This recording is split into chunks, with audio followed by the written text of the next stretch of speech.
Well, it's time for episode 294. Can you guys believe that? 294 of the 3 Approaching Point Podcast. 300. No kidding. It's not far away, boys. We are, as always, presented by the Memorial Healthcare Wellness Center. Check out memorialhealthcare.org for everything they offer, including big discounts for 2024. Also want to thank, and I really want to thank all our sponsors, including AZee Branding Solutions, Jacobs Insurance Agency, Kori Shook and Associates Real Estate Services, Nelson House Funeral Homes, Rivals Taphouse and Grille, and Success Group Mortgage and Servicing. You know, it's that time of year where, you know, you're thankful. Christmas is coming up, the holidays, and we certainly thank our partners. I mean, anytime you're in any of their businesses and you get a chance to tell them you listen to the podcast, you hear their spots, you know, they'd love the support, and we love their support, right? We definitely do. I mean, I know we get a lot of, you know, we help each other, our partners and ourselves, promote each other on Facebook and social media and stuff. And I know they appreciate that, and we definitely do too. So we always appreciate any support that we get, because we have fun with this podcast, but it's also good to hear the feedback and stuff sometimes, you know? Well, it really is. And since you bring that up, you know, we would love to hear from our listeners and followers out there. Make sure that you give us a rating, pass on to your friends, and give us any questions or comments. Anything we can do better, other than get rid of the old guy, you know, pass it on. Well, yeah, one of our, not to cut you off, Jared, but one of our loyal listeners that everyone knows who listens to the podcast, one of our favorite listeners, Craig, said that we should change the catch-up segment to "How did Jared get screwed this week?" Because a lot of times that's kind of how the story goes. So yeah. I'm glad he gets a kick out of it, and we're kind of still working out some of the finer details. But we were talking about it before the podcast. You know, maybe doing some sort of quick, 20 preview pod or live stream on Facebook for the Michigan-Alabama game coming up next week. So all of our listeners, that's where you could really show your appreciation, or we Absolutely really would appreciate if you guys stay on the lookout for that and maybe hop on that live stream when we do it. Give us your comments on the game. Yeah, because it was cool when Ted and I you couldn't be there, Jared, but when Ted and I did the one at Buffalo Wild Wings before the Corona state championship game, I don't remember the final count, but there was a fair amount of people on that live stream commenting, and when we would have guests come up for interviews, people would say, "Hey, I remember that person, I know him," or whatever. So it is cool to interact during those live podcasts. It is, but how do we get rid of these stupid pop-up things, when we post something? And I've seen it on other podcasts. Are you saying comments, or what are you saying in the comments? It was in the comments. That's everywhere, man. There ain't no avoiding that. That's the bots. That's social media is getting overrun with bots, man. Is that what it is? Bots? Is that what it's called? Yeah, like robots. It's crazy. It's like a robot. Yeah, not called bots. But yeah, like AI I get technology. It. Right.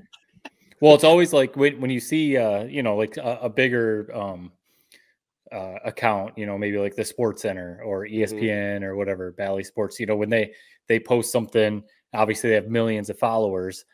Immediately, there's hundreds of comments. Right. That's usually adult websites or influencers, but they just they could set up it's basically like a machine. Anytime ESPN posts something, comment, yes. and then most of the time it gets deleted. Same with you're probably talking about our high school football stuff would always get those comments about live stream here, live stream here. And that's just all bots. It's I don't know. Is it all triggered by a keyword or something? Yeah, maybe MHSAA. Maybe they put any post that says MHSAA in it, comment. Or, high school football, comment. So wow. Yeah. Hopefully that seems like something maybe you would get fooled by, Ted. So don't click on them. Nope. That's one I didn't get fooled by, as a matter of fact. Hey, by the way, Craig brought up this segment where we always catch up. Do you have anything, Jared, that might entertain him? Really a story. It's kind of a depressing just world I'm in. I don't, Christmas is coming up, man, in 5 days, which is unbelievable. I seriously feel like I'm not in the Christmas spirit whatsoever, which is funny seeing our backdrop on people that are watching live. Yeah, come on. Christmas themed. I appreciate that, Matt. My God, this is the first time in my life I've ever felt that way. This is going to be crazy because I usually do my Christmas shopping, 2-3 months in advance. No shit. I haven't done any holiday shopping yet. It honestly might be a job, and I never thought I'd ever do this. Might be a job for Xmas Eve. which sounds like hell going to the mall on Christmas Eve, but that's where I'm at. I don't know if this is just what happens when you get older. You know, I'm in a weird spot where I don't have kids. I'm 24. I just live with my girlfriend, so I don't really have like the big, grandchildren like you do, Ted, or Matt, your young children, to have like this big kind of Christmas revitalization. So I'm just in this weird kind of spot where it feels like Christmas is honestly maybe more of a hassle than really anything. More of a hassle. Yeah, I mean, it is, the magic of Christmas is gone, maybe because obviously you're not going through that. You're not excited to run downstairs and see what Santa brought you. So you're well past that. And yeah, you don't have the kids and all that. Maybe you don't have, like maybe do you and your brother still exchange presents? Maybe you don't really have that kind of stuff going on. So it is almost like you just talk to your girlfriend. It's just like, what do you want this year for Christmas? And then she tells you what she wants, and then you just go buy it and you open it up on Christmas, Yeah, I can understand that. I can't believe that you don't have the magic or the Christmas spirit, though. I mean, it's still, you got to be driving around seeing. I know you get lost all the time, so you're probably seeing Christmas lights as you're trying to find your house. No, and that's a little teaser for later, maybe on the draft we're gonna do later. Yeah, I love Christmas lights. I love Christmas, and it will sweep me up, I'm sure, once we have our big family thing on the 23rd and then Christmas Eve the 24th. I'll be feeling it come Christmas Eve, but. I mean, I remember my days when I was working at Meijer, man, and like you have the Christmas music blaring from November 1st all the way through, and like I couldn't wait for Christmas Day to come. It's like it's a weird feeling I'm in. I think partially it's because I haven't done the shopping yet, and so I'm just dreading it more than anything. The shopping, and I'm sure Ted, you can attest to this or comment on this, but once you really start working full time, I feel like that changes things too. Because like if you don't have the kids, super excited. And all you're doing is going to work. It's almost just like it's just the same old month. It's you're just going to work every day, except it's a different sport. You got Red Wings now instead of the Tigers or something like that. But and it's what sucks. Really, I think what the biggest thing is, man, and Ted, I mean, you're on a permanent break, so you don't necessarily relate to this, but the no Christmas break. That I had in college and that I had in high school, really my whole life outside of these last like 2-3 years. The fact that it's basically like, you get Christmas off, you get Christmas Eve off. I'm back to work on the 26th this year. It's like it's just like a weekend, really. It's like whereas in the past, it's like, man, you're off for a whole week. You play video games all week. It's like, yeah, you were looking forward to that. It's really this is just a glorified weekend for me coming up. Yeah. It'll get better. It's going to take some time, but it will get better the longer you're in the workforce and figure the ins and outs of getting that extra time off. But I feel for you. I get it. I'm a big proponent of buying things locally as much as possible. But in today's day and age of Amazon, is it that difficult, or is it just a matter of figuring out what you want to buy for presents? Well, it's a little bit of everything, man. Money a little bit tighter this Christmas. This time around Christmas. So it's a little bit harder for me. That's like the thing. You got to be a little bit more thoughtful when you don't have the money streaming in, where you can just buy, whatever, a nice ring or something like that. Ooh. It's like you just got to get a little bit more creative, and so that's like partially where it's not as simple as just clicking a few buttons on Amazon. Maybe it is, but I just got to do the work to do that. I don't know. As I'm talking through it, I don't really know. It really is like a 30-minute job, but for whatever reason, man, I can't bring myself to do it. Well, it's a 30-minute job if you just want to hop on Amazon, see what the trending gifts are, buy those, move on. If you want to put a little thought into it, it does take a little bit of work, right. Jared's coupon book sounds like your girlfriend. That might be what's in her stocking this year. Free at any time. 10 free hugs, that type of thing. Now, how about you, Matt? Now that you're creeping up on 40, married man, kids, do you concentrate mostly on presents for the kids, or you and your wife, maybe just one thing, not a lot of pressure there? Where are you at? Definitely not much pressure on the gifts to each other. We kind of set like a little limit, and just basically say like, try and stay around this. Like, we don't need to go crazy for each other. I don't really need anything, I mean, it's fun though. It's still fun to buy each other a little something. No, most of it goes to the kids, and we're trying to like, we obviously want to get them gifts, but we're trying to say like, all right, maybe we should take a chunk of this money and put it towards like a vacation next year or something like that. A bigger thing than here's a bunch of toys that, you're going to play with for 6 months, and then we're going to take them to Goodwill next year. Exactly. So try and be a little more thoughtful about stuff like that. But it is still fun. I mean, it really is. I was actually talking to a coworker today that has a couple young kids, and we were talking about like kind of like what Jared's going through, how the ebbs and flows of Christmas and, you know, all that. And we were just saying how it is exciting watching your kids. It changes Christmas when you do have kids, grandkids, you know, whatever, watching them open the presents. It's fun. Yeah, I mean, I've come full circle. You know, I was where Jared was, obviously. Yeah. Then I was where you are, and then there was a little lull in between, and now it's all about the grandkids. You know, nothing against our daughters. We're still giving them gifts, but the majority, man, we were just out in D.C., you know, and 2 granddaughters out there. We celebrated our Christmas. My God, I didn't even realize how many presents my wife bought. You know, I have nothing to do with it. These kids were opening up presents left and right. It was awesome. What is on your guys' wish list this year? If you had to say, I'm not saying like, let's say, give me 2 items that you guys would love to get under the tree this year. That's a. I'm pretty simple. Like if my wife asks me and she's like, "You're so hard to shop for," I'm like, "Really? I'm not." I'll always take new hats. Yeah. I mean, the 3 of us, we always cycle through hats. If you see a cool Michigan hat, I'm always down for hats. And then like gym shorts, you know, workout gear, stuff like that, lounge. You know, I'm just like, what do you see me wear? I will always take new gym shorts. I will always take new hats, you know, stuff like that. Socks. I love socks to wear to work, you know, simple stuff. It's really I'm kind of the same way. I don't really care to shop for clothes. So I like to and I like the taste of my wife and the 2 girls. So if they ever need to shop for me, just get me some decent clothes. And that's usually what I get. So I'm ready for the next year, you know. For my wife, we've kind of just settled on just basically 1 gift a piece because, you know, we say, hey, if we want to buy something, we'll go out and buy something, you know, all year long. Yep. Exactly. All right, high roller. Yeah, right. We did have a nice time out in DC, though. The highlight was actually going to the Kennedy Center and seeing a holiday show, which was really, really good. But I got to tell you, I'm going to go full circle back to the Lebowski Center. I enjoyed the Lebowski show better than the Kennedy Center show. The Kennedy Center show was 100% geared to little kids. You know, it was good and it was neat to be in that great building, you know, and the history there. But for my entertainment value, the Lebowski Center holiday show was better. How about that? That's cool. I mean, I had a couple friends who we talked about it, I know, but a couple of my friends' kids were in that performance you're talking about at Lebowski. And I've seen a ton of people posted on Facebook that they went and enjoyed it. So it was high quality performance. I was going to ask about DC.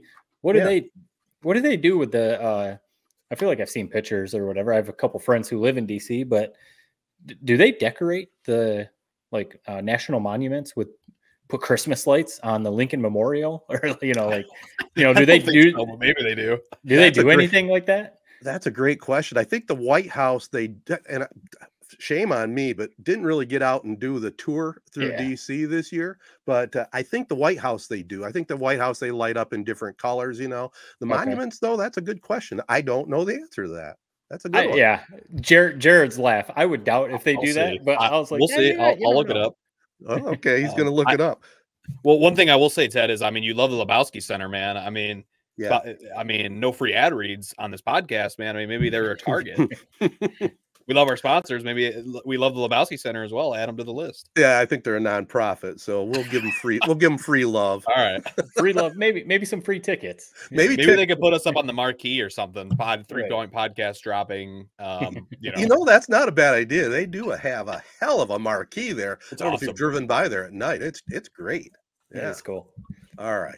The next one will be the Grinch, brought to you by 3-Point Podcast. Yeah. Yes, that's right. All right, fellas, I think we're caught up. I know like Jared mentioned, we have our big Fattel Festivus coming up on Saturday at Frankenmuth. It's going to be a little different this year without either one of my parents, but life goes on, and but we're going to keep carrying on the tradition. So it's a cool thing that we all get together for that. That's always the big thing is, obviously it's just a part of life, people are going to move on or whatever, but to keep that stuff going, even if the group starts to shrink a little bit, to keep it going. Right. That's pretty cool. Yeah, with our group, I don't know if it's going to shrink. There's more grandkids spread out all over the place than you can imagine. It's going to be a lot of fun. And I know Santa is making an appearance, so that'll be cool. Is this so? We talk about it every year, I feel like, but sometimes I forget if it's your guys' Thanksgiving or if it's Christmas. Is this the big Ted's gonna eat 9 hunks of fried chicken and the butter noodles? Is this the big that dinner, or is that more Thanksgiving? Are you saying where the time where he like basically shamed me in front of everybody for having like no, that was Thanksgiving. Yeah, that was Thanksgiving. Yeah. And in return, I kept an eye on what he ate the next year, and it was 9 pieces of chicken. So that's the full story. This is the chicken story for sure. That's a lot of chicken, man. That's a lot. I have tapered down though. I won't have anywhere near 9 pieces of chicken. I can assure you of that. That's pretty incredible, man. That really is quite a feat. I mean, what would you say the over under is this year? If you're not like, I would say I'd put it at like 5.5. 5's a good target. You know, I might get to that 4th one, but then I might say I need another helping of mashed potatoes. So that 5th one could be the sway vote right there. Yeah, because this is the big. You guys then have like an after party with pizza or something, right? Oh yeah. There's so much food going on, and that's what's important is there's leftover chicken that would add to his total for the day. You know that you probably have a piece or two at the leftover party as well. Probably right. Right. All right. So I didn't know that counted. I thought it had to be at one setting. But Jared's gonna have a tally going for you. Yeah, he'll have the camera all ready to go. All right, that's enough of that nonsense. Let's get back. Let's go to the Jacobs Insurance Prep Spotlight right after this. When it comes to an emergency, time matters. At Memorial Healthcare in Owasso, our emergency department is Fast ER. We feature low wait times, and we're just a short drive from Flint and Lansing. With emergency trained providers and verification as a level 3 trauma center, Memorial is an acute stroke-ready hospital. For fast, friendly treatment of minor illnesses and injuries, Memorial Healthcare Urgent Care in Owasso and Durand is now open 7 days a week with service from 10 a.m. to 8 p.m. No appointment is needed, and we're conveniently located on North State Road across from Meyer in Owasso and on Lansing Road in Durand. We offer on-site x-ray and lab services too. Stop in Monday through Friday, 7:30 a.m. to 8 p.m. in Owasso and 6 a.m. to 8 p.m. in Durand. Saturday and Sunday, lab hours are from 10 a.m. to 8 p.m. in both Owasso and Durand. Memorial Healthcare, Fast CR, and with urgent care, lab, and x-ray services now 7 days a week. We invite you to find out more and visit us at memorialhealthcare.org. All right, fellas, end of the season, end of 2023 high school stuff. We'll start it off in boys basketball. Langsburg, Xander Woodruff looks like he's on his way to a 2nd consecutive all-state status. Hit for 41 in their 10-point win over Fowler. Think of that, 41, man. And he's fun to watch, man. Left-hander, lanky, just well deserved in that all-state recognition. I'm telling you, one of the most fun matchups of this upcoming year in your area, Ted. And it's a bummer you're going to be in Vegas, man. It's going to be Freeland versus, and we're going to talk about Freeland in a minute.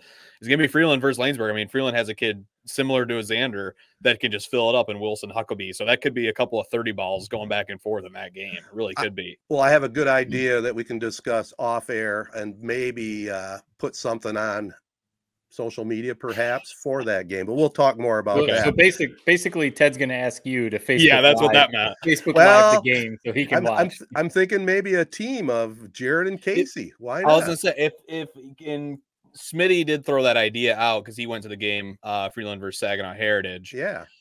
I would not do play-by-play. If I was color, I would be down for that. Yeah, he's a seasoned play-by-play guy now. You guys be a great team, man. So think about it. Also continuing on, as Jared thinks, Mason Struck hit for 30 as Chesaning beat Mount Morris, and last night the Indians down over at Elsie in double overtime to improve to 7-0 on the season. Corona got a win over Armada, 64-23. Wow, their basketball team, Armada, not nearly as good as their football team. Brevin Belor had 19 with 5 triples, and by the way, send a little love out to one of our sponsors, Jim Woodworth and Success Group Mortgage, giving away $50 for every 3-pointer made by the Cavaliers this season to the Corona Foundation. So, I mean, that could be a pretty big chunk of change by the time this season is over with. It could be. Especially if you got kids making 5 3-pointers in a game. I mean, get a few of those down the stretch, and Woodworth might be bankrupt. Somehow I doubt it. Lake Fenton down Corunna previously 56-53. Logan Vol had 19 and lost there. Byron's Owen Thomas lit up Lakeville for 31 and the Eagles 68-38 W. Perry, they downed Bath 45-22. DJ Jenks having a nice season. He had 22. It was Durand over New Lothrop 51-34. Markel Tate 15 for the Railroaders. And I'll lead right into this for you, Jared. Saginaw Heritage down Freeland last night in a matchup of unbeatens.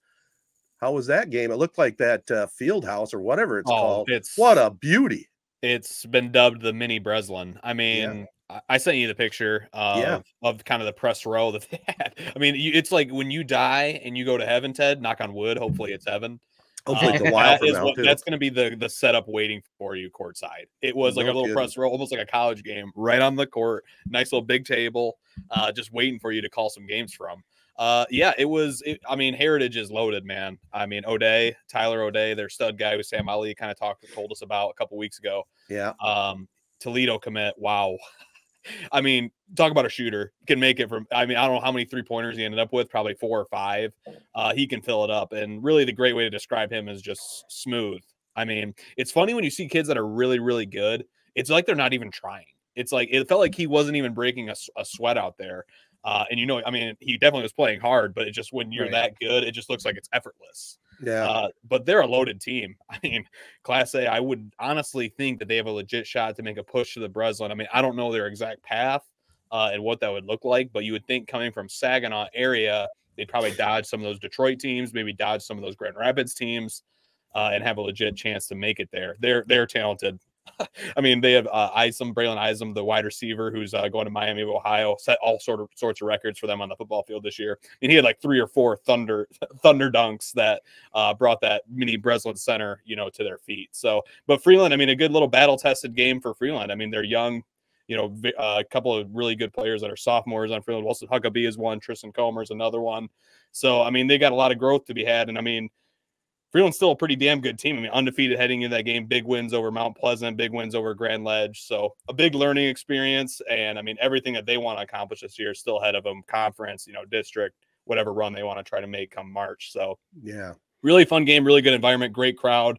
It was kind of the perfect swirl of where it was Christmas break for those schools. So you had a really good crowd. You had a lot of the former players from the Freeland Breslin team from a couple years ago were there watching. So still a good game, and like I said, good kind of learning experience for Freeland and kind of opened my eyes a little bit to how talented Saginaw Heritage is. And if you're them, I mean, you're thinking Breslin or bust. I would imagine they're loaded.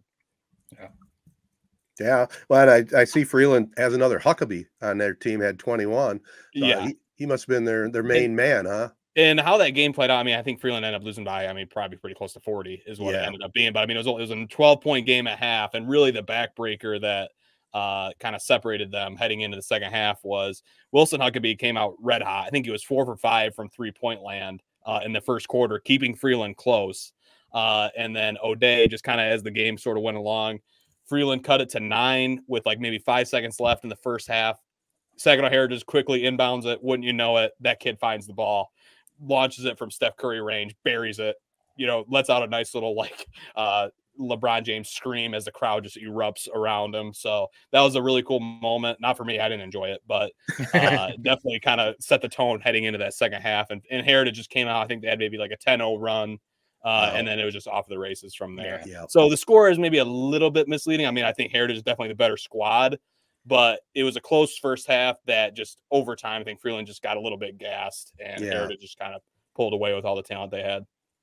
Those are always cool environments in high school basketball during Christmas break, when some college kids are back, when everyone's off school, Tuesday night, I don't know, especially at a venue like that. Your picture was pretty amazing. That looks like a cool spot. And we talk all the time, how awesome. I mean, we just spent a whole fall talking about Corunna and, all that football run.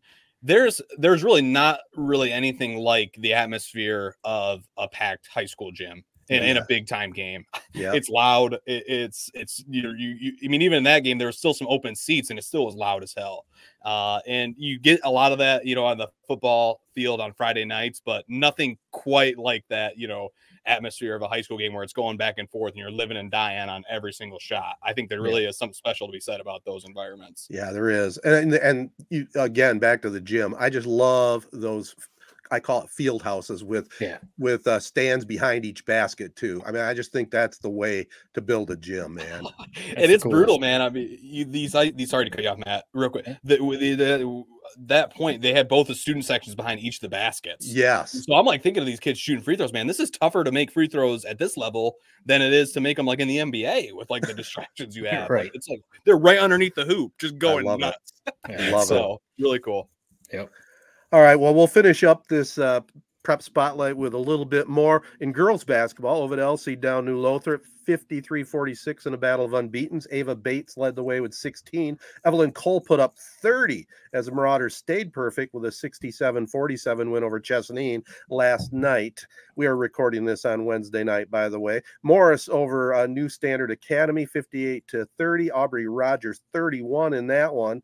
And Corunna got their first victory of the season. Downing Birch Run 41-38. Maddie Wright tossed in a dozen. We'll finish this segment up with just a little wrestling story. Ovid Elsie in the battle of coaching brothers. Perry's Jason Spies beat Ovid Elsie's boss, Kyle Spies. They're grapplers 54-27. And on that night, Perry honored their 1973 state championship squad. That's pretty cool right there. That's cool. 50 years after you come home and, get introduced out in front of the crowd. That's pretty cool. That is cool.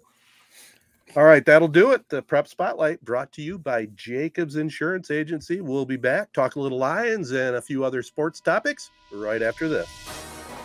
Jacobs Insurance Agency has served Shiawassee County and the surrounding areas since 1977. Just like 3 Point Podcast, we've had 3 generations: Gary Jacobs Sr., Gary Jacobs II, Brian Jacobs, and myself, Noah Jacobs, serving our community with offices in Waterford and Owasso on M21, just west of Home Depot. Stop in or go online to jacobsinsurance.com to get a quote or get your questions answered by our team. Jacobs Insurance is a proud supporter of our local schools and the proud sponsor of the Prep Spotlight. Insure everything, local, independent, and trusted. It's our family working together to protect yours. That's the Jacobs way. All right, guys. Well, I guess our questions were answered, at least for 1 week. The Lions bounced back with a very impressive win over the Broncos. The game started a little slow, but, man, once they got it clicking, there was no stopping the Detroit Lions. Yeah, I mean, I think we've seen all the stats by now. We've retweeted some of them that were put out after the game, and if you've watched any of the shows, breaking down the games or seeing any of this stuff on Twitter or whatever, the Lions go as that offensive line goes, and basically they were full strength. I know they're a little dinged up or whatever, not 100%. No one's 100% at this point, but that was basically their offensive line playing Saturday night versus the Broncos, and they dominated. I mean, the Broncos had been playing really well coming into that game. People were starting to say, is this potentially an AFC championship team? Like, is this a real contender in the AFC? And the Lions just absolutely dominated them. And, you know where I'm going to go with this. And Jared Goff, when he's indoors, when perfect weather indoors, when the offensive line is protecting him and the offensive line is opening up holes for the run game, he's a top 10 quarterback.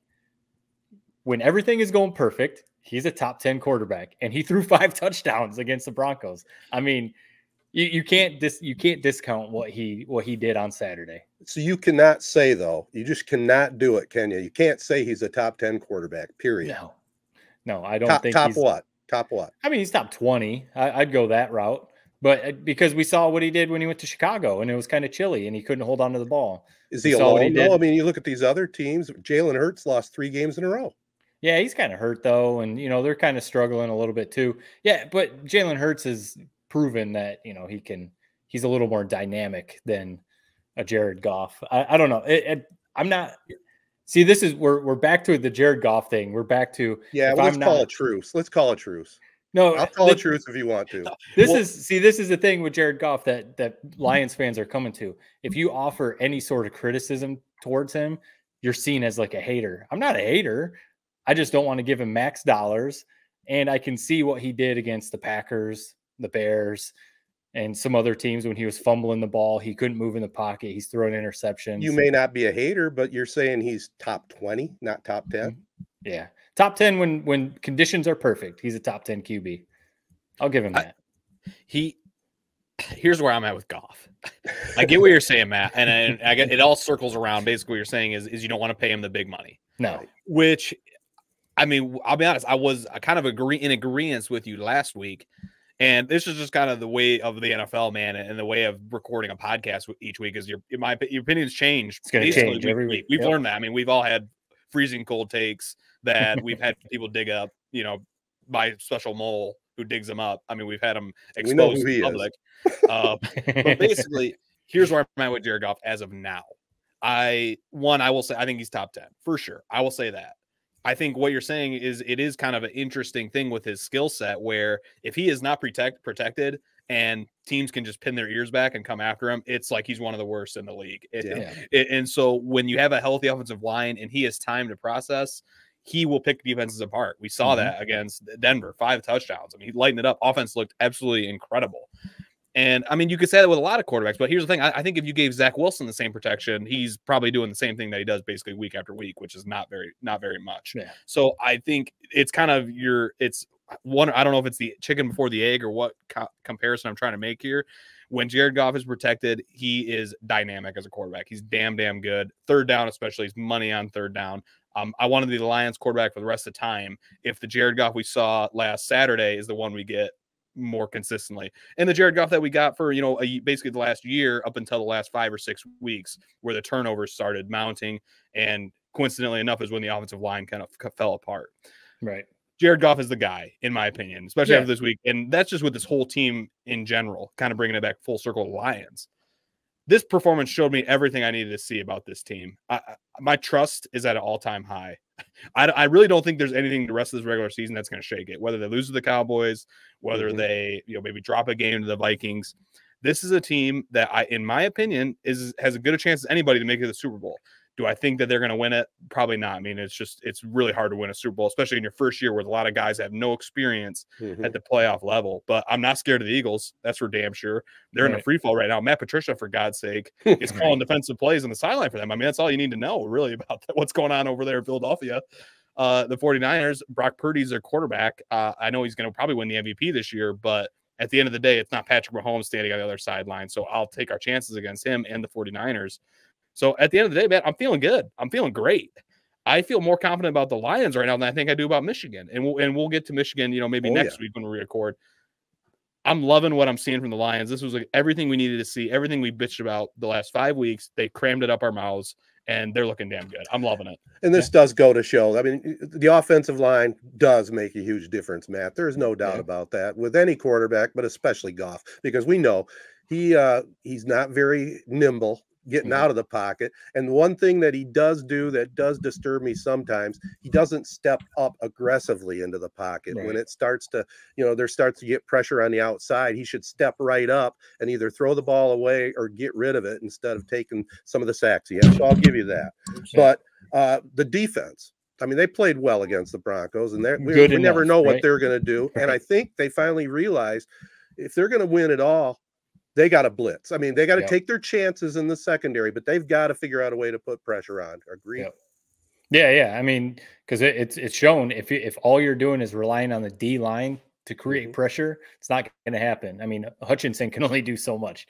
No one else is really doing much. But when you start blitzing with some linebackers, maybe that frees up Hutchinson. Maybe that frees up some of the other guys on the D line.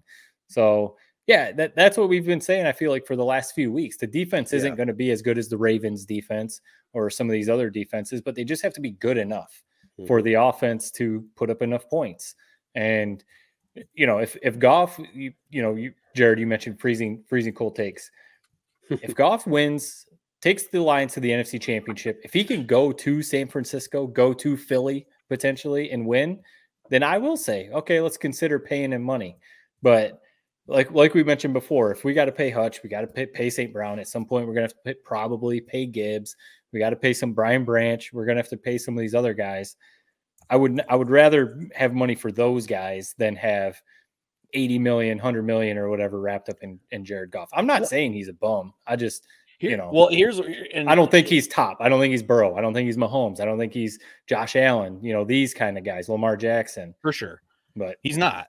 I'm also with you. The people that were starting to say, give Teddy Bridgewater the job, you know, whatever. It's like, no, that's ridiculous. that makes no sense. It's insane. I get, like, on paper when you see the number and like what we'll have to pay Goff. I mean, he's earned it. It's like somebody's going to give it to him, whether it's Lions or not. The thing is, just I don't know who it's, and this is what you say for almost this debate every time. Who else do we get? You know, I don't want to hand over the keys to Hendon Hooker. He hasn't proved anything to me. You know, if you said like today, like, oh, Lamar Jackson or Patrick Mahomes will sign at the Lions, I'd be the first one driving Jared Goff to the airport. I don't think that's the case. So that's where I'm at. I'll ride him out. He's proven way more to me. I was out on him from the second he became a Lions player. I never thought he was a quarterback of the future. He's proved to me that he's good enough to lead this team, at least for the remainder of this year. And come playoff time is when we can really make a big judgment on what he is. If he lays a dud, you know, against the Cowboys in round one of the playoffs, or goes to Lincoln Financial Field against the Eagles and looks absolutely horrendous, I'll be right there with you, Matt, saying let's cut bait on this guy. But seriously, I'm not there yet. Yeah, you really would if he has, let's just say, a bad game, and you would just. Well, I don't like giving up assets for nothing, so I don't want to just let him walk. I still would probably re-sign him, and you know, if there's not a better option, just run it back with him. But I would definitely be weighing my options if I'm Brad Holmes. Who else can we get to really put us over the edge? You're playing with karma though when you start putting that out there. I mean, from everything I've seen and watching Goff in post-game interviews. He absolutely loves being a Detroit Lion. That goes a long way. What do you think? Maybe he could do a Tom Brady for the betterment of the Patriots. I remember one time a contract deal, he gave money back and put it on the back end of the contract. Could Goff do something like that? Would we all three be okay with that? I wouldn't put that past him.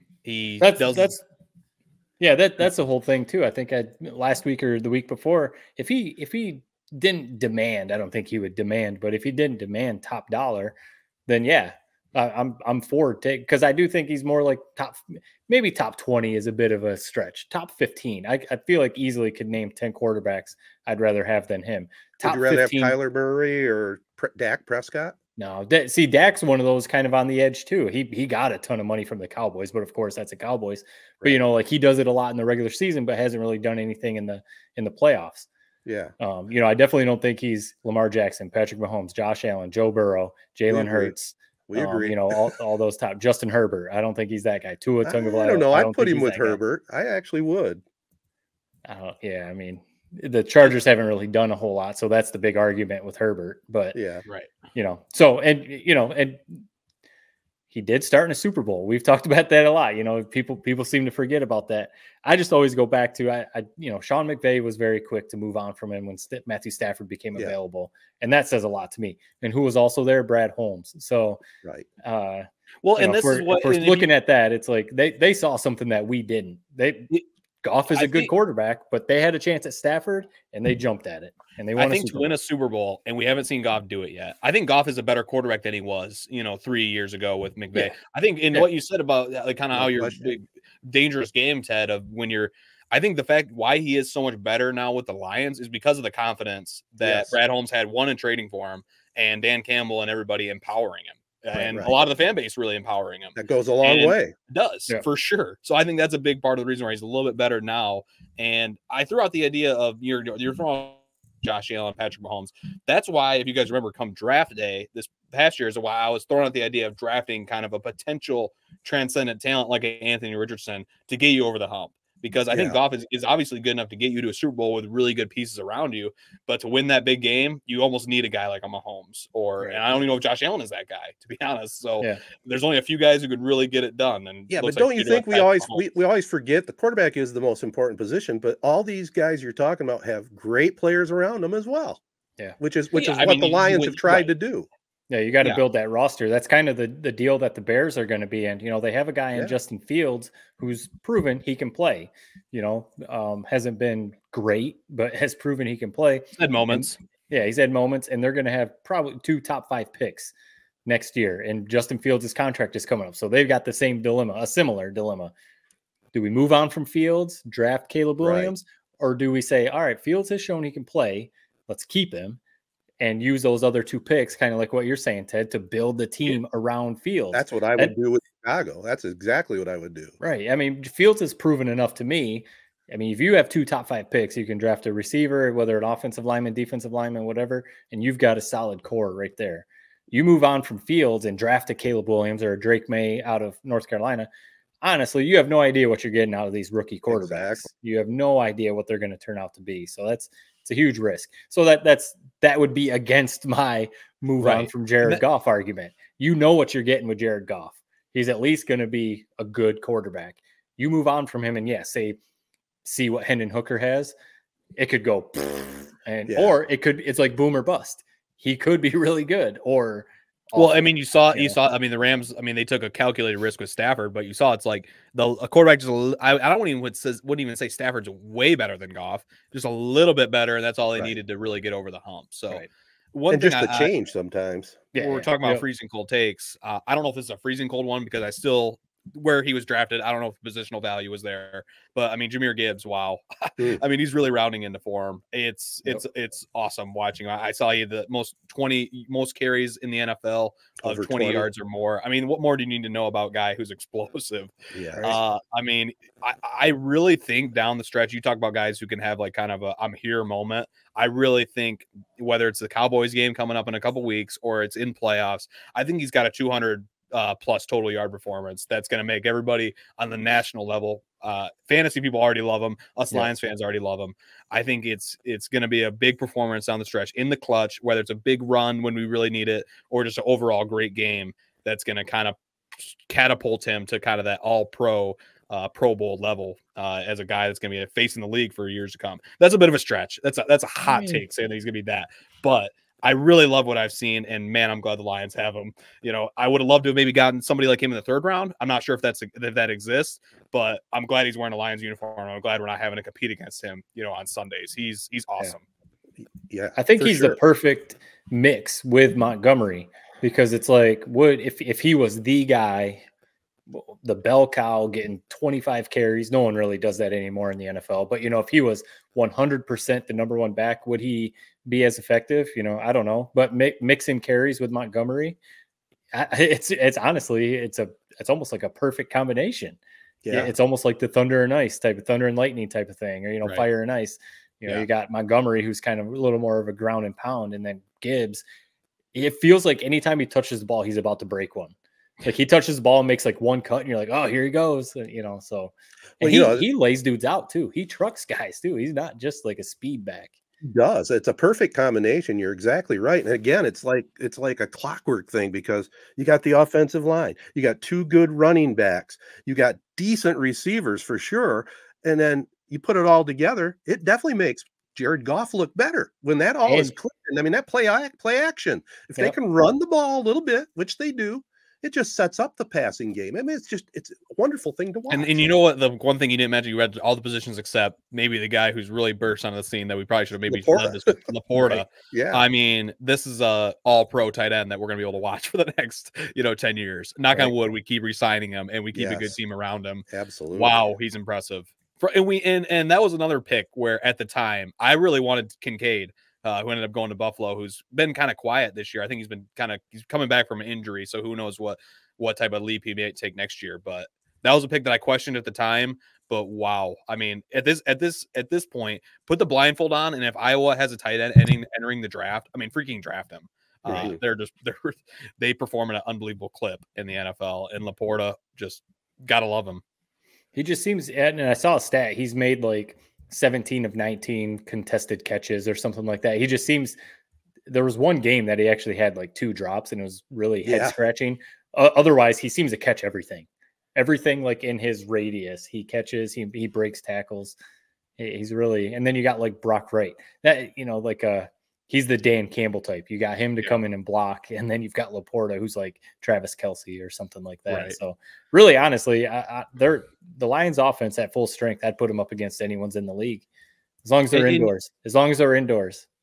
Well, and as long as their offensive line is healthy, which you said at the very start. You're so right. With Ragnow, big difference. And why am I blanking on the other guy that's been kind of banged up this year? Jonah Jackson, obviously been battling injury. I mean, Ragnow and God damn it. Hold on. I got to think of who this other guy is because they're two big time leaders on this team. And when they're healthy, like you said, the whole team kind of follows suit. Decker. Just move on. I'll figure it out. We're throwing all the names. Kind of ruining my point, not being able to know who this guy is. I mean, we threw out every offensive lineman's name there. What am I blanking on here, man? Yeah, their offensive line is obviously one of the best in the league when they're fully without healthy. a doubt. I mean, their offense, we have nothing to worry about. I mean, come on, you didn't throw out Decker and Ragnow. Those two guys, they were big time leaders on the team, and when they're healthy, which we saw these last couple weeks, and the whole offensive line is in full force, like you said, Matt, you said it perfectly. The team goes as the offensive line goes, and that's very true. Very, very true. And number 9 on the outside's coming into his own too. You know, whatever the analysis was, like he couldn't catch or he needs to learn how to use his hands. It seems like he's figuring that out. Maybe he's working with St. Brown and doing the jugs machine 200 times a day or whatever. But and they're figuring out how to use him. You know what I mean? Yeah. If Jared Goff could actually throw a deep ball, that would help. Exactly. And this, oh my, we're on the golf thing. This is gonna be the new this is like the new Aiden Hutchinson thing that we're gonna talk about every week. People are gonna get sick of it. The one thing I will say, he wins a playoff game, then all bets are off. All right, that's fair. That's one thing Stafford couldn't do. It's one thing Stafford couldn't do.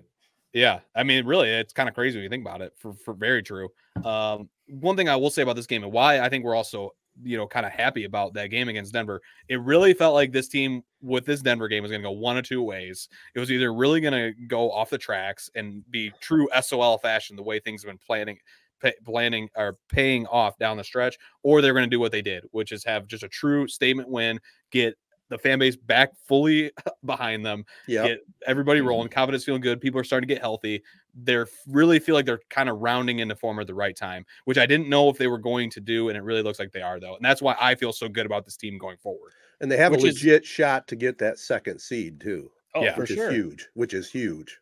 And that, I mean, we've watched the playoffs enough to know a lot of times that's what it comes down to. What team is playing well going into the playoffs and healthy?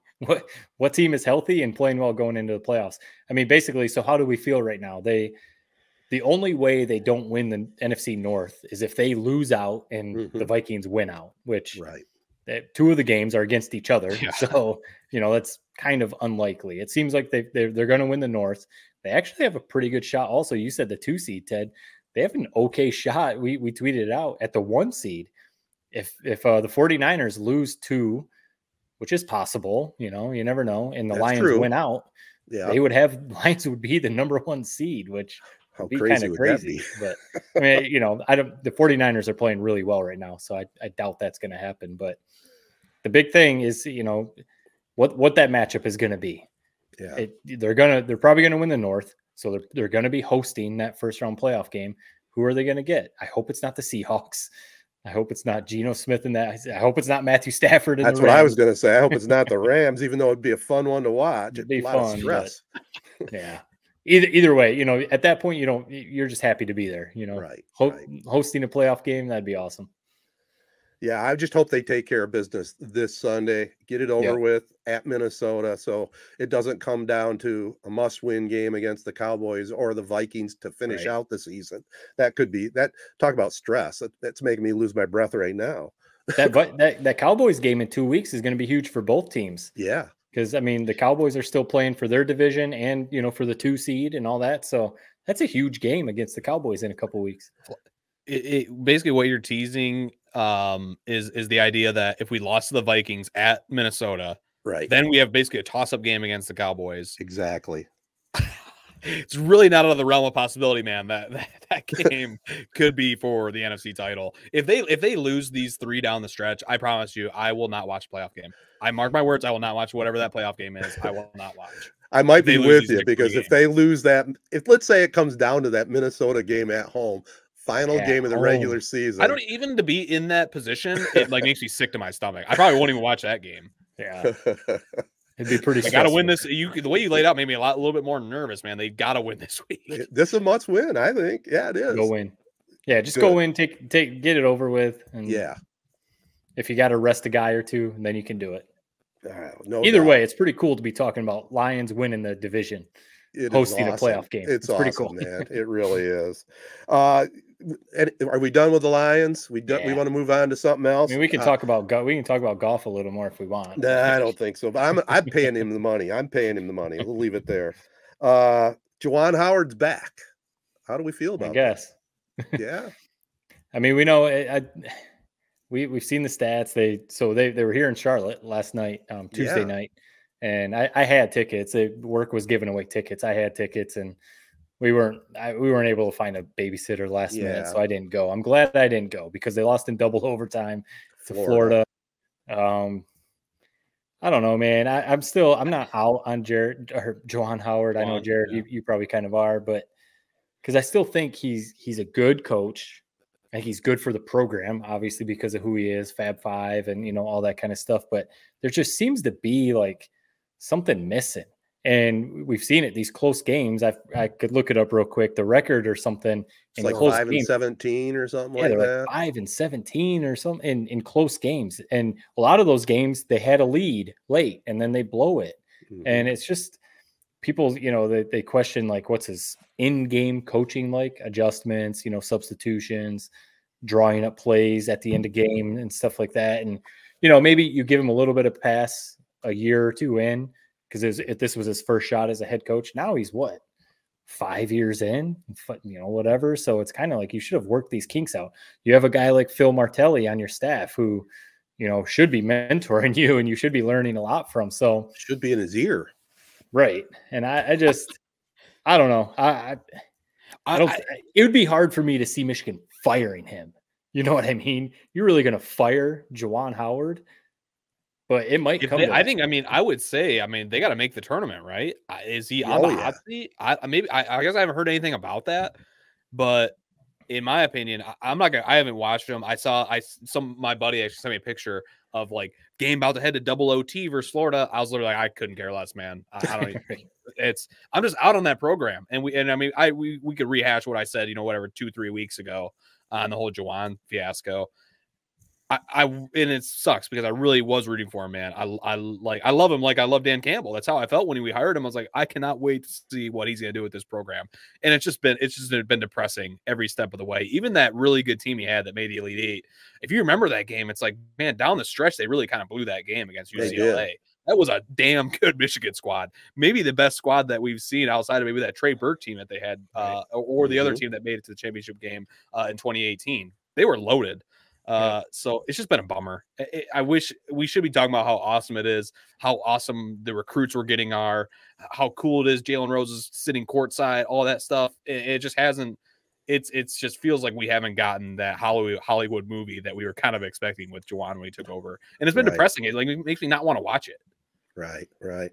And it's all the side stuff too. It's not just losing these games.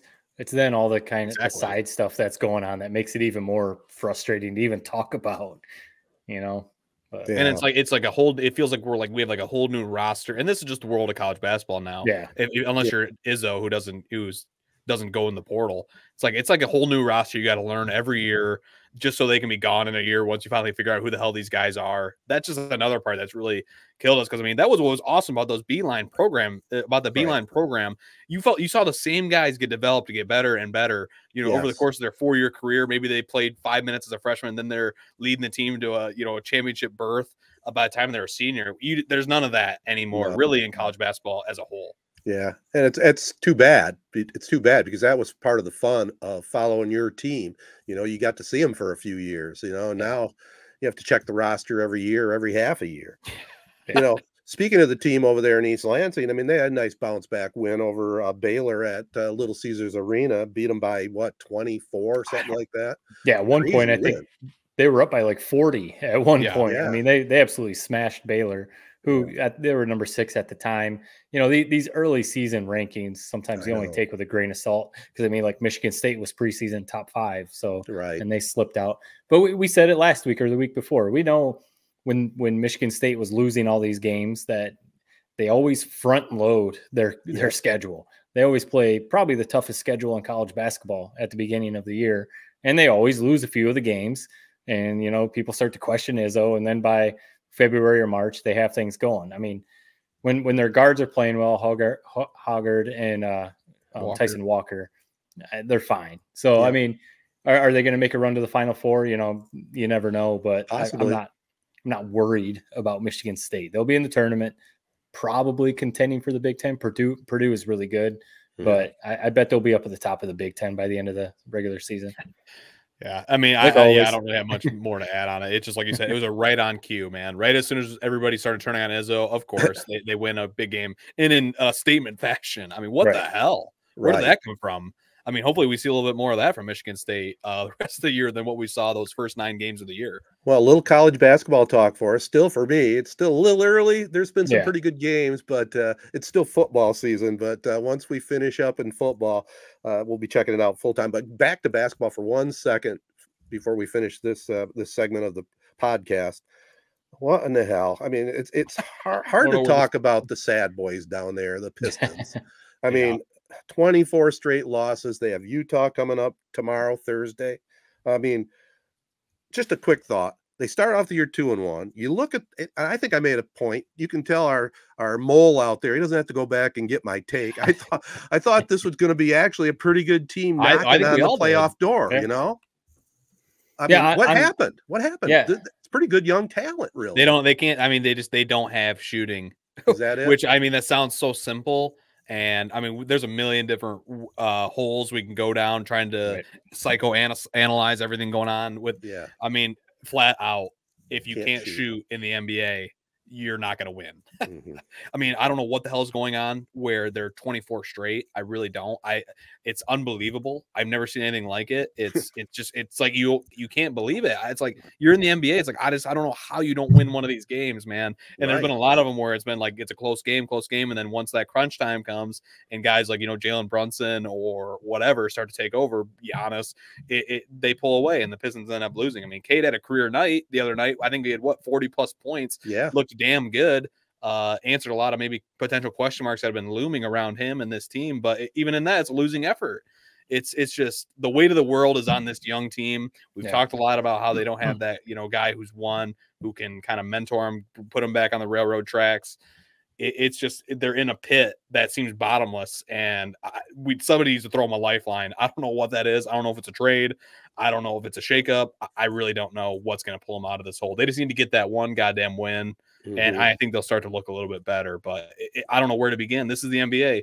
This has been my problem with it, especially with a team like Detroit, where if you don't have one of those top 5 guys in the league, like a Luka, LeBron, whatever, go down the list, you really don't have a chance to win the title. So even as we were talking about how positive it was looking for this team, without that guy, you really still have no chance, and it's a bummer.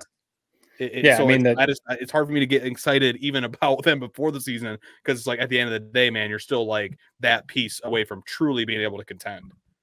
Yeah, I would hope most of the NBA stans, as we like to refer to them as, the super fans, the ones that were, we were all realistic.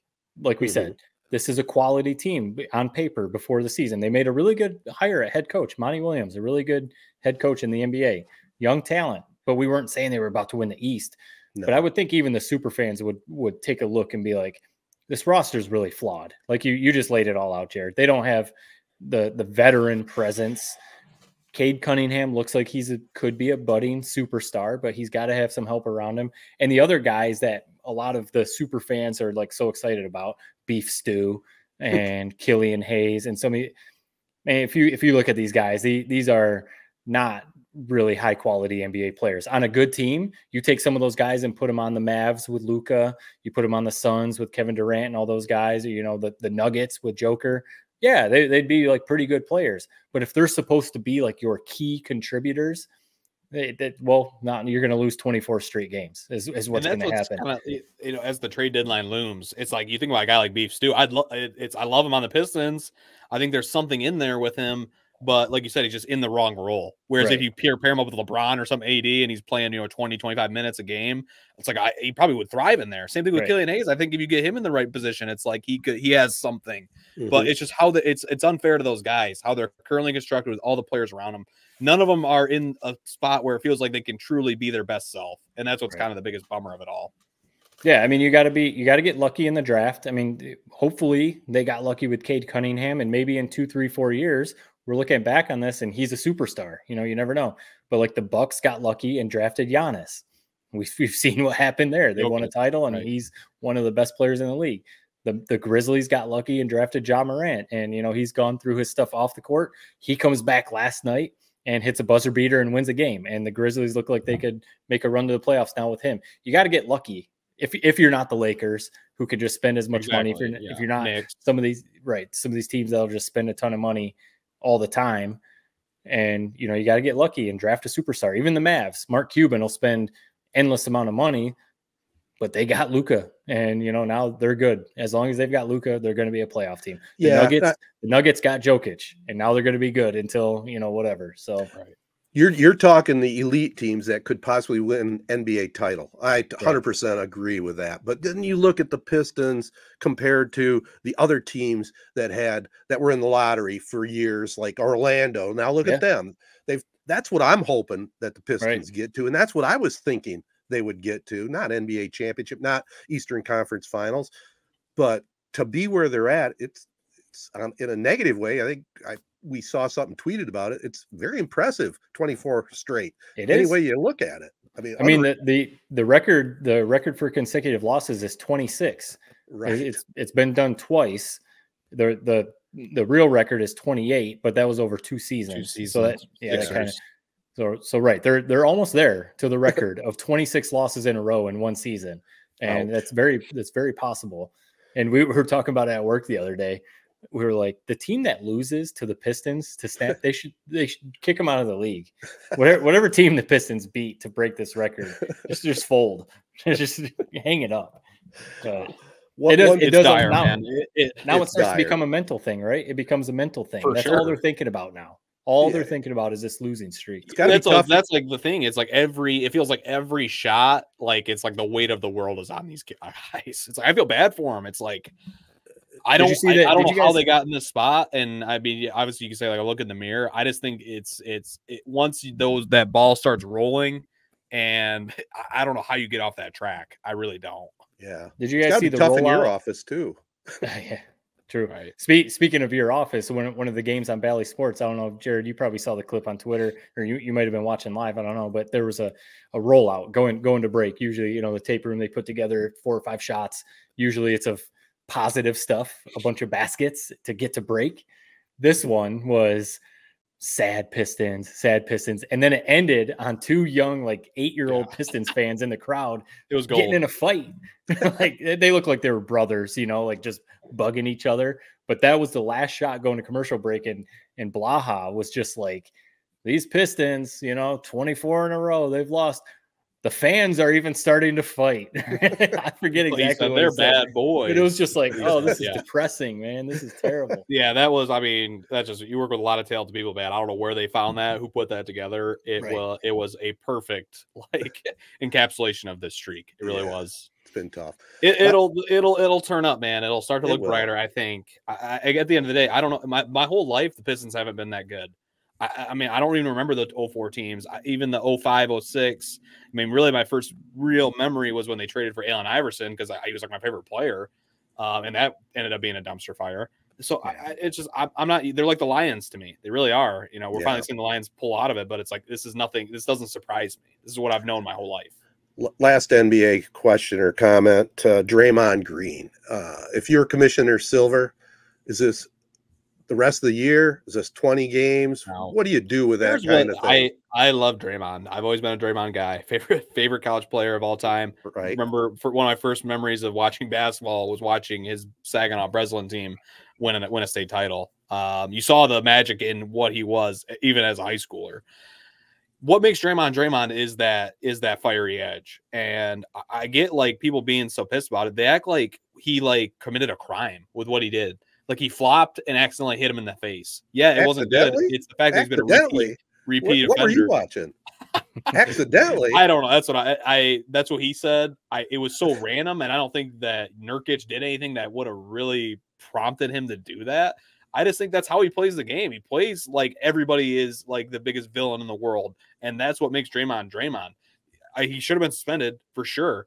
indefinitely suspended, I don't necessarily. We act like this guy is like the world's biggest criminal, dude. He's playing basketball. He's playing a physical sport.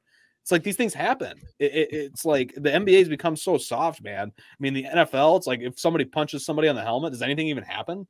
I get that it hit him in the actual head. And again, I agree he should have been suspended. But the fact you're even teeing it up on this podcast, Ted, it's like you think it's like the worst thing in the world what he did. Shouldn't you be the guy like from the 70s, 80s era where you love this stuff? It's like you celebrate this stuff, but now you're knew that was coming. That was crazy. It's funny how I get brought into it when I just asked the question. No, but you know what you were doing. I know what your opinion was before you even said it. How'd you figure that out? And I will just the way you teed it up. I will tell you my opinion. He should get at least 20 games. That's what I say. But again, I feel like we've mentioned the mole a few times now, man. I mean, it's like, I feel like you're going back and forth. It's like, if I took that same exact video and but Jared, this is not the 80s. This is not the 80s like, NBA. Awesome. It's not the 80s NBA anymore. It's not, Yeah, obviously. Right. So I'm not even arguing against myself. It's today's day and age. I'm interested to hear what Matt has to say. Well, I think the point you made about the repeat offender, that's probably one of the biggest things. That's why he's getting treated this way. I mean, Joe Dumars is like what his title is, the president of basketball operations or whatever, the union leader, whatever he is. And him and Draymond are like really good friends.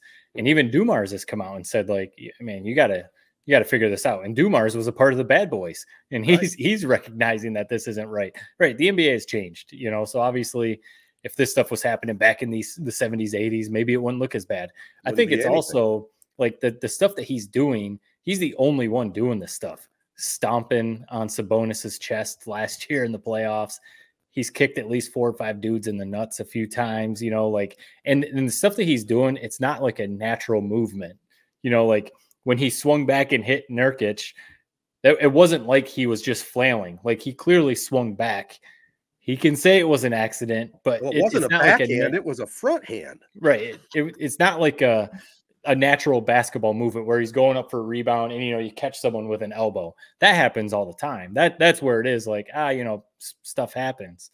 Right. The stuff Draymond is doing, it just looks like to me, it looks like someone to me that he's not the player he once was. He can see father time catching up, and he's getting annoyed that these young players, I mean, not that they don't respect him, but they're not backing down from it. Well, they're not winning. The young players don't care about it now. Right. Yeah, it's. I don't think suspended for the year. No, that's probably extreme.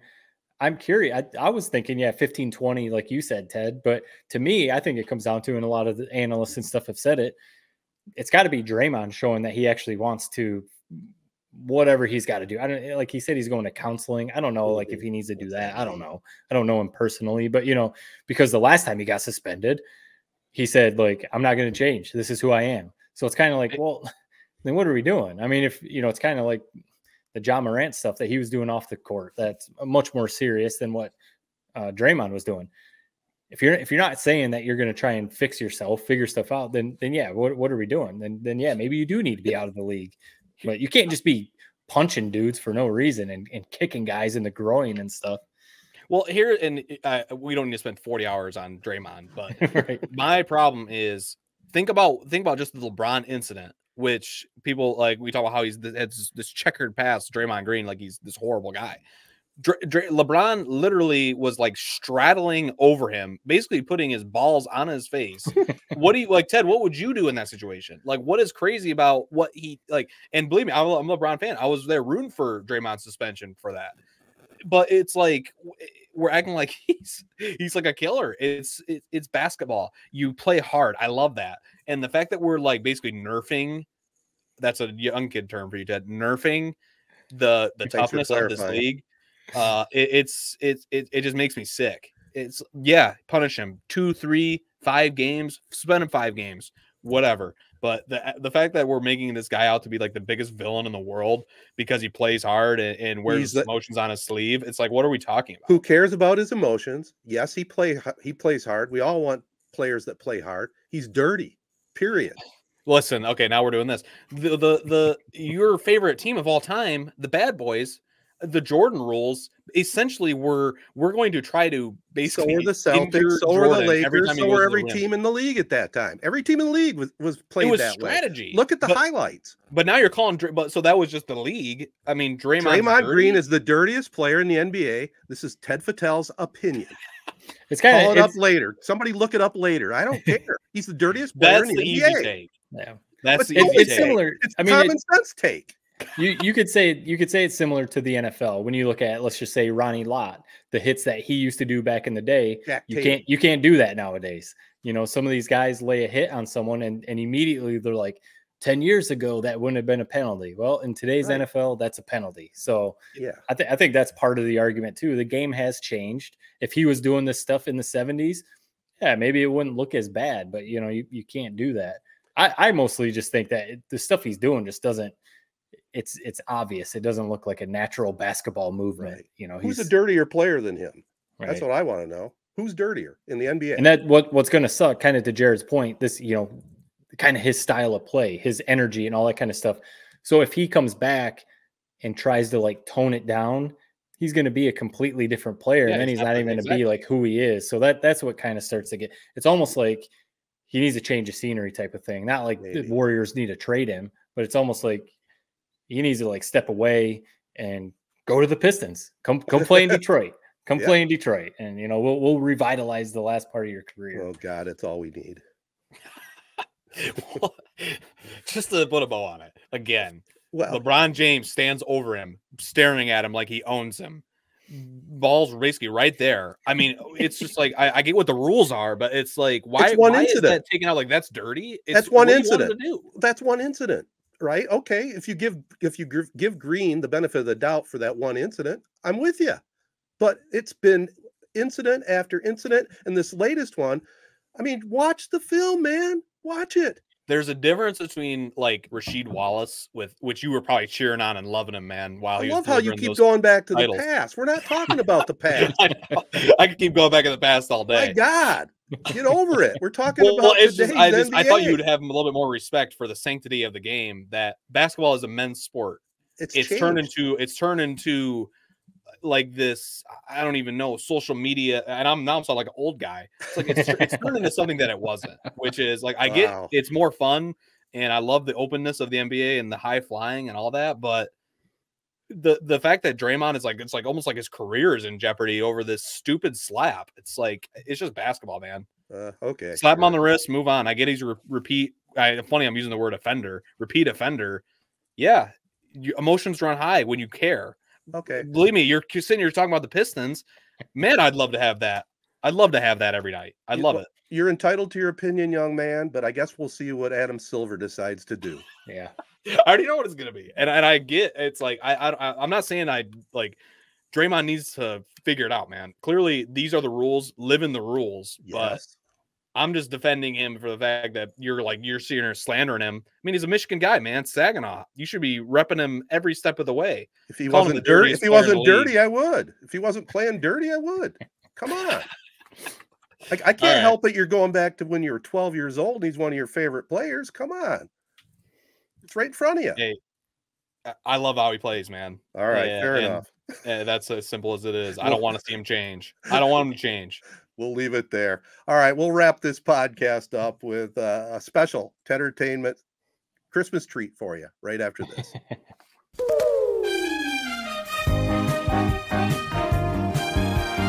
All right, guys, for this Tedertainment tonight, it's Christmas week.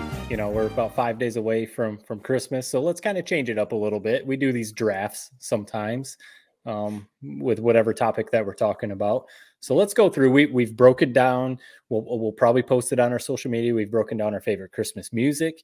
We've broken down our favorite Christmas movies on previous pods. That's a standard one that people do. Yep. Hey, everyone, break down your favorite Christmas songs, your favorite Christmas movies. We do that all the time. This isn't that much different, but let's just go general holiday stuff. We're all going to do 3-point podcast, so we always stick to the number 3. The three of us, our top 3 holiday traditions, anything, every family, every friend group, every office, everyone has different holiday traditions. So I have no idea what you guys are going to say. It could be the standard stuff that everyone knows, but we'll go through draft style. But, you know, it's not going to be where if I pick one, Ted, you got to pick something else. We'll just go down the order. Just our 3 favorite holiday traditions that usually start, you know, some people maybe start before Thanksgiving, but it seems like after Thanksgiving is where the Christmas time, the holiday stuff starts. So I'll go ahead and start it off since I'm kind of teeing it up, I guess. And mine's easy. My number 1, because I love it. I probably said it when we talked about Christmas music. It's a Christmas music. When Thanksgiving comes around and, you know, the serious, you know, you talk about XM radio, Ted, all the time. When the holiday stations come back, I don't change the channel from about Thanksgiving until a day or 2 after New Year's. It's Christmas music for me in the car all the time. We listen to it at home. We'll turn on Pandora or Spotify, whatever, when we're at home with the kids. Christmas music is probably my number 1 holiday tradition. That's a good one. Yeah. I mean, you can't beat it. I mean, and that's the thing. Maybe that's why I'm not in the Christmas spirit this year. Is now that you're saying, it's like I don't think I've sat and listened to any Christmas music at all this year. That'll definitely get you in the mood. Yeah. One thing that's kind of weird, side story, is my dad came and visited with my mom. He like played music in his car. He was playing the Philadelphia Eagles like Christmas album. Like, what the hell are you listening to? I don't know. Even if you're a Lions fan, not even the fact that it's like the Eagles, just like what in God's green earth has this world come to? That's what you're listening to. But anyway, I can get my number 1. This is a weird one. You guys are gonna be like, what the hell? But stay with me on this one. The midnight mass or church on Christmas Eve. Listen, church any other Sunday of the year, it's the worst hour of the week in terms of boredom. I mean, it's good what you get out of it, but my God, is it boring. But in terms of the Christmas Eve, I actually appreciate kind of the pageantry that one day a year at Mass. I appreciate everything that is going on. The pageantry, the decorations, the fact that it takes like an extra 30 minutes, it seems like, because there's all the people there. I love it. You know, it's still kind of boring, but it's a magical boring, and I appreciate it. It's a good tradition. I love it. You know, the midnight mass, especially, even though I hate that nowadays it's like 10 p.m. or 9 p.m. It's not even midnight anymore. I used to love, we went to that a couple times when I was growing up. You know, they have the candles lighting the walkway, everything about the midnight mass on Christmas Eve. I'm here for it. I love it. That's a good take. I actually wrote that down. Old school midnight mass Christmas Eve. I mean, that was one of my tradition things I had too. And I agree with you. It's kind of disappeared, but it was kind of special being able to just stay awake when you were younger. You know, you're kind of going, but Mom, Dad, I'm so tired. But then you knew when you got home, you're probably going to pass out and Santa would be there the next day. So that was a good take. Yeah. I would say one of my traditions, and this is nothing out of the ordinary, but kind of like Matt said with the Christmas music, I kind of like to fire up the old Christmas movies, you know, like Home Alone, Elf, all the classics. And in fact, when I came down to do the podcast, my wife I had it on the DVR from last year. We never even watched it. And I'm sure we can find it anywhere with streaming and everything, but the Grinch. She was watching the Grinch when I came down. So I hate that movie, man. I hate it.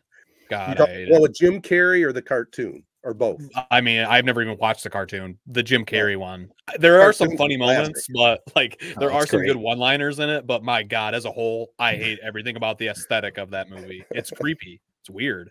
It is a little creepy. It's good though. Yeah. No, my number 2. Ted, you said midnight mass and then Christmas movies for your top 2. No, Jared had midnight mass. I went with Christmas. So with snake draft, so you got to go again. Who I do? Okay. Yep. Well, I'll go back. Decorating the outside for Christmas, putting up Christmas lights. It's kind of evolved. I used to be a lot more gung-ho, but I've kind of nailed it down to where it's not quite as difficult. You know, I've got a nice little setup in my front. I got a little nativity thing. I got lights over our front window, and I've got a big star hanging down on my front porch. And then we hang up a wreath with bulbs above our garage. That's kind of it. But that's nothing. It sounds like this is a freaking weekend job. No, it's a day job. You know, I agree with you. Actually, that was my second pick. Ironically, nice. I'll just piggyback off it. That is my second pick. Christmas lights, especially. It's funny you talk about how you don't put in the same effort. You know, I finally have a house. We've talked about that on this pod. I mean, I don't own it, but I rent it. I always thought, like, when I had my own place, like, I would have the best lights on the block. I always thought that when I was a kid. Like, I'm going to really do it up right. Now that I think about it, it sounds like the worst way to spend a weekend. I love other people putting up lights. I love looking at them, but my God, I mean, the idea of me getting on a ladder, you know, and just like basically put my life on the line to hang up some lights just to tear them down in a few weeks. It just sounds horrible. There's no shot in hell I'd do it. Like I said, I love the people that do it. There's nothing quite like that perfectly lit up tree. Sounds like kind of what you have, Ted, where it's like perfectly well done, manicured, follows the, you know, the gutters perfectly around the house. It does look pretty good. Quite like it. It always is a little bit depressing though. You'll have like the house, you know, like imagine you're on a street and there's like 5 houses lit up in a row. Then there's like the one that has no lights. Right. And it just looks like a place that like where like Krampus would live, or definitely a place you don't want to walk into. Just it creeps me out. But you can't overdo it at the same point. Like I think about like you see some of these houses where it's like Fox Theater, like the way it's lit up, and like people are driving by, parking. I mean, this seems like something you'd bitch about on a pod in like 10 years, Ted, that your next door neighbor has like a Cedar Point type setup that's like an attraction. That is way too much, man. Do it good, do it nice, you know, have the matching lights. But if you're having the whole dance routine where they're dancing the lights and pop-ups, blow-ups all over the place, it's too much. You've gone overboard and it's taking away from Christmas. What do you guys think of the blow-ups? Obviously, it sounds like They're you're horrible. not into it. I hate them. Okay. I mean, maybe there's some cute ones, or, you know, there might be some kind of cool ones, but they seem a little gaudy. I don't know. I mean, you can definitely, maybe if you have one little one or something like that, like if one of your kids is really into, you know, whatever character it is, okay, cool. But yeah, definitely you can go overboard. I don't know though, Jared. You say you don't like the Grinch. I think you could play the Grinch pretty well. I mean, without makeup. I mean, man, you talk about wanting to get into the Christmas spirit. Go put up some lights, put up your Christmas tree, play some Christmas music. I mean, that'll get you in the spirit. It is fun. Christmas lights. I didn't think of that one, the decorations, because I do really enjoy that. I think it's fun. And my wife and I have talked about it. I don't know if it's just our area or what, but I remember growing up and we would do those weekend drives of just going to look at Christmas lights. We would just drive around and look at Christmas lights. The vast majority of houses used to always have lights. Now I'd almost even say it's less than half and half. Like, it doesn't seem like as many people are doing Christmas lights. I don't know if they see it as a hassle, kind of like what Jared was talking about, or what. I don't know if it's a thing up there, but down here, probably around Christmas or around Thanksgiving time, all those like yard signs and advertisements go up of people saying, "Pay me and I'll put up your Christmas lights." Right. I'm always like, that's a heck of a business, a little side hustle. You got people that want Christmas lights, but they don't want to put the work in. Right. Pay me to do it. There you go, Jared. That'll get you in the spirit. Have a little side hustle. Did you miss the start of where I have no money? So that's that's the side hustle. It's a side hustle, yeah. That's the side hustle. You're saying I'm the one doing it. I've never done it, so I can't imagine I do a very good job. I would imagine if somebody's paying professionally to have that done, it would be like what I'm describing, like the perfectly lined up lights. I mean, just looking out my window, like I would say probably 1 in 10 houses on my street have lights. Right. So maybe it is like a dying breed. Seems tradition. Like it. People are getting out of the spirit a little bit. My number 2, office Christmas parties, or just Christmas parties in general. Family Christmas parties, office Christmas parties, friends Christmas parties, whatever. I love any social event. I love getting together, talking to people, and just hanging out, whether it's family, friends, you know, whatever. I mentioned a couple weeks ago, I went to my wife's office Christmas party, and it was a blast. I just love that kind of stuff. Getting together, whether there's a white elephant gift exchange, whether it's just food and drinks, you know, whatever it is, you know, you guys talking about your guys' family Christmas tradition. We used to always get together. Obviously, I'm not in Michigan, so I don't get to go to our family stuff very often anymore, but the Christmas parties, I love it. The food, talking, the kids running around, ripping gifts open, you know, the sweaters and the outfits and all that. I love that kind of stuff. That would be my number 2. I'm going to sound horrible, man. I'm going to sound like a Grinch. I love parties. I love Christmas. I love I agree with everything. I love a good office party. Can I just say, I hate white elephant. I hate that effing game. Yeah. And usually it always is associated with the office Christmas party. I remember like 4 or 5 years ago at a job I used to have, we did one with like gift cards.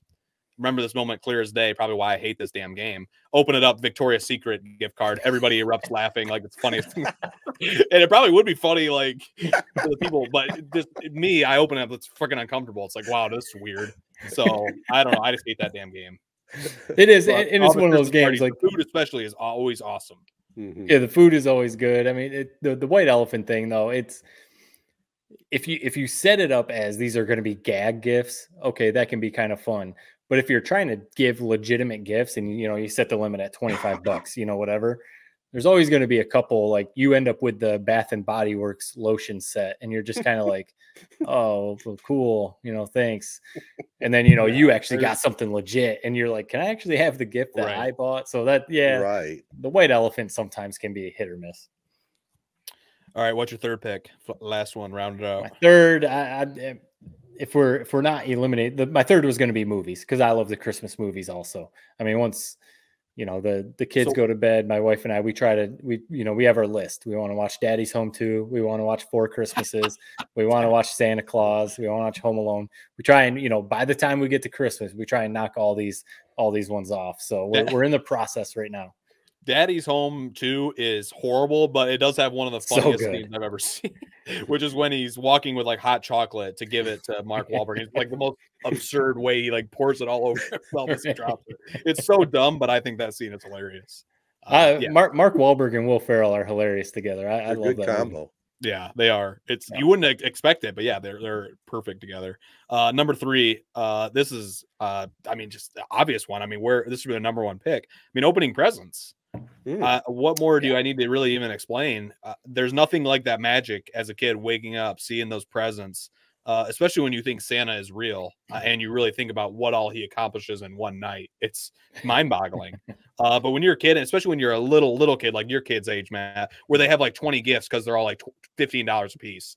And you can, you get a bunch of million toys. You're opening them up for an hour. When you get older, it gets a little bit more lame. It's like you get, I got an iPhone. It's like one little present you open, or an iPod, or whatever, an Xbox. Like you open up one thing. It's not quite that same magic. But when you're a kid, like ages 1 to 12, I mean, opening up presents at any age is awesome, but especially those ages, it's the best. Yeah. That's one of the big magic parts of Christmas right there when you're a kid, without a doubt. Do I have one left? Is that what I have? One left. Okay. Well, I'm just gonna say that we're talking tradition, and our Frankenmuth Fattel family tradition get together. It doesn't get much better than that. It's all about family. We're talking about the younger generation now coming up, the grandkids. So I'm just going to say our annual family get together. We look forward to that every year. I mean, we've got it down to a fine art.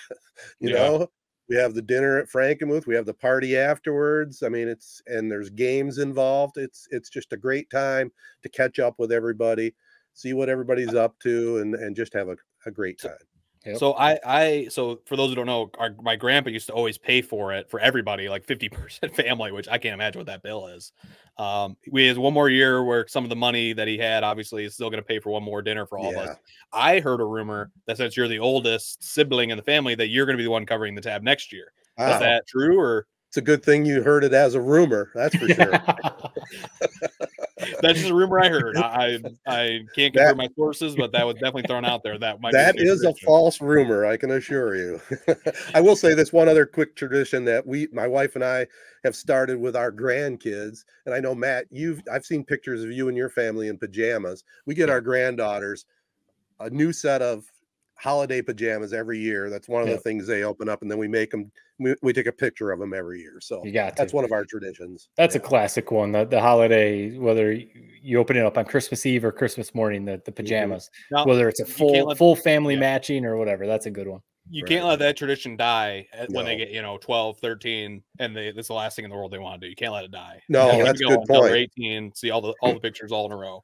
Yeah, absolutely. And we also kind of evolved from Christmas cards to New Year's cards. So we have those pictures on the cards.